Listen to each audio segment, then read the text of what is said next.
She came home every day with bruises on her arms and a faraway look in her eyes. Her father thought she was being bullied, but the truth hidden inside her backpack would reveal something no one saw coming. Listen to today's story until the end, because you won't believe what was really happening at her school every day. Weston Park was quiet, the kind of suburb where problems were supposed to stay behind closed doors. Daniel Lane, a respected logistics businessman and widower, noticed a change in his 12-year-old daughter, Sophia. She came home from Willow Creek Middle School exhausted, sometimes with bruises on her knees or arms.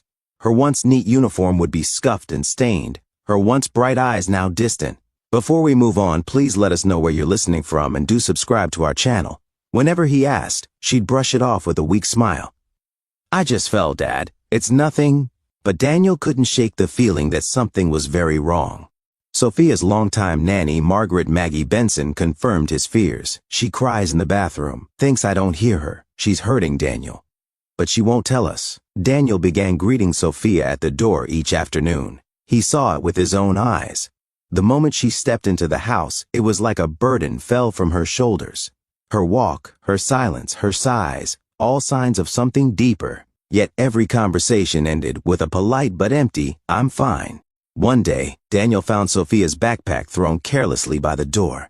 Maggie pointed to the torn strap, the muddy bottom, and the bent notebooks with pages curling from dampness. One of the zippers was frayed, and there were faint smudges of what looked like grass stains along the side. "This isn't just wear and tear," Maggie said quietly. Something was wrong. That night, haunted by worry, Daniel made a decision he never thought he would. He took an old tiny microphone from his office and sewed it into Sophia's backpack lining. He hated spying, but he had to know. He waited 2 days before listening. The recordings began as typical school sounds: laughter, doors creaking, chatter. Then a thud echoed through the recording. A sharp gasp followed. Then came a muffled whisper, trembling and urgent, Don't touch." Daniel froze. His pulse quickened as the chilling realization took root. Something was happening to his daughter. Something beyond scraped knees and tired eyes. But what exactly? And why hadn't she said a word? On the second day of recordings, the truth shattered his assumptions like glass. The narrative he had built in his mind, that Sophia was a quiet, passive victim, crumbled in an instant. Sophia wasn't being bullied. She was protecting someone else and doing it with calm determination and quiet strength. "Enough. Leave him alone." "You've done this twice already," she said to a boy. "He started it," the boy snapped. "That's no reason to shove him. Back off." A scuffle, a gasp, and then another child's voice, "Thanks." Sophia replied, "Better me than you. Go to class." Daniel was speechless. The weight of realization settled heavily on his chest. His daughter, his quiet, thoughtful Sophia, was standing between bullies and their victims, day after day, taking the hits herself, not because she had to, but because she chose to. Out of principle, out of heart. He remembered Alyssa, his late wife. Her words to Sophia, "If someone's hurting, be the one who notices. Just be there." Now he saw it. Sophia had grown up absorbing those words. She had always tried to shield others. Even as a toddler, she'd console crying classmates. As a second grader, she'd stood up for a girl with a speech impediment. This was no accident. It was who she was. Daniel noticed something else. Sophia wasn't alone. One Friday, he saw her walking home with other kids, a boy named Ethan, girls named Mia and Natalie. They sat on a bench near school, sharing notes, discussing something intently. Later, he found her notebook, "How to help Darius feel safe during recess, who walks with Ava when she's sad, talk to Logan about speaking up in class." It wasn't just kindness. It was organized. Daniel approached the school principal, Karen Whitmore, a stern woman in her early 50s with a polished appearance. When Daniel expressed his growing concerns, her response was dismissive, calculated, as if she had rehearsed it many times before. "Kids will be kids. No bullying reports on file. My daughter has bruises because she stands between aggressors and victims. That's not drama. That's reality."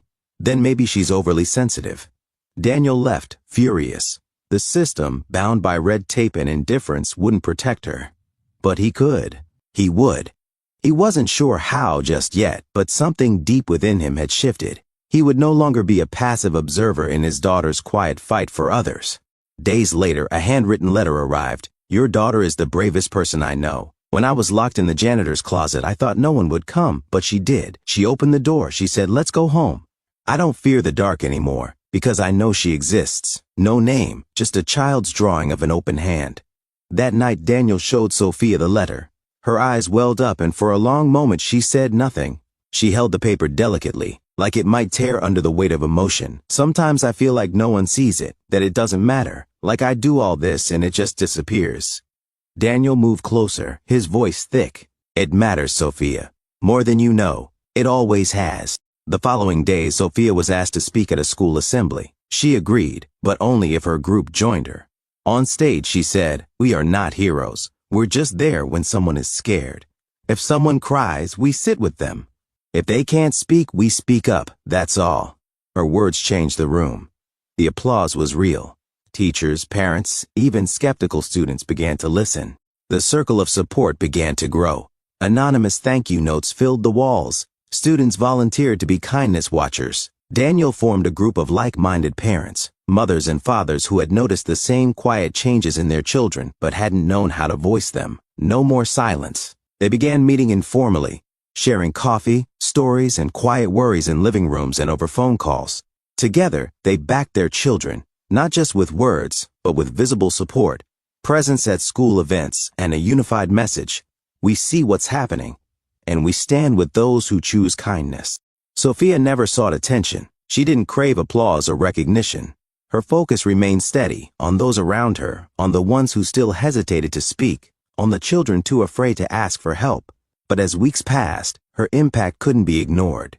Teachers whispered about the difference she had made. Students talked about her in quiet admiration, and eventually, the city took notice. Sophia and her team were nominated for a Civic Youth Honor, an award reserved for those who had made a lasting difference in the lives of others. When Daniel showed her the invitation, her face tensed. "I don't want to go," she said softly. "It's not mine, it's ours. I didn't do this alone. Without Ethan, Mia, Logan, there wouldn't be a circle at all." Daniel nodded, understanding. Together, they contacted the organizers. After hearing the full story, the committee agreed. On the day of the ceremony, Sophia walked on stage with 6 of her teammates. No spotlight speeches, no personal trophies, just standing together, shoulder to shoulder, in quiet solidarity. They accepted the award not as individuals but as one voice, representing every child who chose kindness over cruelty. By spring, Sophia's school had changed, not through sweeping new policies or administrative mandates, but through something more powerful: presence. A quiet revolution of compassion had taken root. Students who once felt invisible were now being noticed. Acts of kindness, once rare, became part of the school's rhythm. One student wrote, "Now I know what it feels like to be seen. I'm not invisible anymore." Daniel read those words and felt a deep, quiet pride. He understood that this wasn't just Sophia's journey. It was a collective awakening. It was about every quiet protector who chose courage over silence. Every child who extended a hand instead of turning away. Every moment someone decided to care. And one father who nearly missed it all, until he slowed down, listened, and chose to truly see the quiet hero his daughter had become. If it were your child standing up for others in silence, would you notice the signs? Or would you too almost miss the quiet hero right in front of you? Please share your thoughts on Sophia's brave actions, and please do subscribe to our channel. Thank you so much for listening to Storyline Narratives.